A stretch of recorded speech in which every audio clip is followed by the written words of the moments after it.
New this morning, lawmakers are considering extra registration fees depending on how big and how heavy your vehicle is. 9 reporter Brianna Fernandez joins us live outside the Capitol. Brianna, these lawmakers say this is actually about safety. Yeah, that's exactly right. Good morning to both of you. So these fees would be a one-time yearly fee every time you have to register your car at the DMV. And ultimately, these fees will go to road improvement projects, so for pedestrians as well as cyclists. Now, the fees really depend on what type of car you have and how heavy it is. The highest fees will go to anyone who owns an SUV or pickup truck or maybe a sports car, and owners with a car that weighs less than 3,500 pounds wouldn't have to pay that extra fees, and commercial vehicles would also be exempt from that. Now, the bill focuses those fees specifically on the state's 12 most populous counties along the Front Range, so from Fort Collins through Denver, Colorado Springs, or even Pueblo. And the draft bill was introduced by Democratic Senator Lisa Cutter and Senator Faith Winter, who spent days in the hospital after she crashed her bike trying to avoid one of those heavy trucks. And I personally experienced that. In September, I was run off the road by a very large dually truck and experienced a traumatic brain injury that put me in the hospital for 13 days, and I'm still having side effects from. So Senator Faith Winter, who you just heard from, said that the fees will start at $3 and then the highest fee will be $10. We know that draft bill will be presented to legislative session later this week, exactly on Wednesday. All right, Brianna, we'll continue following this bill very closely. Thank you. Well, Denver Mayor Mike Johnston has less than 2 months to meet his goal of getting 1,000 people off the streets by the end of the year. Today, Denver City Council will decide whether to continue the emergency declaration, speeding up that response. So far, the city says it's moved 224 people off the streets and into shelter. The emergency declaration activates the city's Emergency Operations Center and allows for faster permitting and construction for affordable housing. Johnston's team wants to set up micro-community shelters in each council district, though in the last few weeks they have canceled 3 of the planned locations. Today, the Loveland police officer accused of sexually assaulting a 15-year-old girl is expected in court. Larimer County deputies arrested Dylan Miller last Monday, and Loveland police immediately fired him. The assault happened while he was on duty over the summer. While no other victims have been located at this time, there's concern that the officer may have abused his power more than once. Also happening today, a former Aurora officer facing multiple charges is scheduled to be arraigned.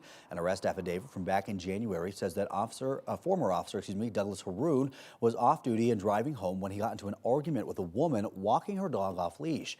The affidavit says that Haroon punched the woman in the face and kept punching her after she fell to the ground. Arapahoe County deputies arrested him. Haroon resigned from the department.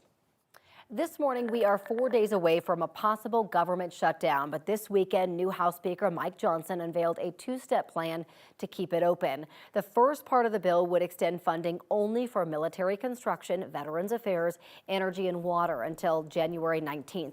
The second would extend funding until February 2nd and cover the rest of the government. It's unlikely both sides will be able to agree on a solution prior to the deadline. The race for the Republican nomination for president in 2024 just got smaller. Senator Tim Scott announced last night he is ending his campaign. Scott says voters made it clear that was not the time for him to run for president, in addition to the super PAC that backed him not providing adequate support. The U.S. carried out another set of strikes in eastern Syria last night. U.S. Defense Secretary Lloyd Austin said the strikes were directed by President Biden after continued attacks on U.S. forces in the region. They targeted a training facility and a safe house. It's unclear how many, if any, militia personnel were killed.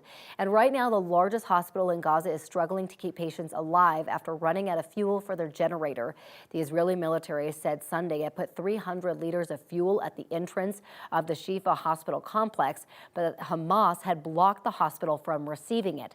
The director of the hospital says the fuel would provide power to run the generators for only 30 minutes, but that staff had been too scared to get out to get it due to Israeli tanks surrounding the building. They instead recommend it should be sent through the International Red Cross. In a televised address over the weekend, Israeli Prime Minister Benjamin Netanyahu said a ceasefire will only be possible if Hamas releases all of the 239 hostages. He says when the war is over, Gaza will be demilitarized and Israel will control security there. The health ministry in Gaza says more than 11,000 Palestinians have been killed. There was a time when people were saying, I don't know if we'll be out by Thanksgiving, and we're all meeting in Denver, and I go, I have to, I have to be there. This morning, this Coloradan is back home in Grand Junction after weeks trapped in Gaza. Dr. Barb Zind is a pediatrician on her 10th mission to Gaza to help treat children. The war started one day after she arrived. It took weeks for Zind to work her way south to the border with Egypt, sleeping in different spots and avoiding the bombs that dropped regularly. I'm grateful. I feel grateful and also so sad for my friends that are in Gaza and for all the children in Gaza, really. I mean, they're all my patients. Well, Zen finally did get to Egypt about a week and a half ago, then flew to Denver. She is now back home with her family in Grand Junction. She told us that she would love to go back to Gaza to continue caring for children there, but that's something that she's going to have to get her family on board with first.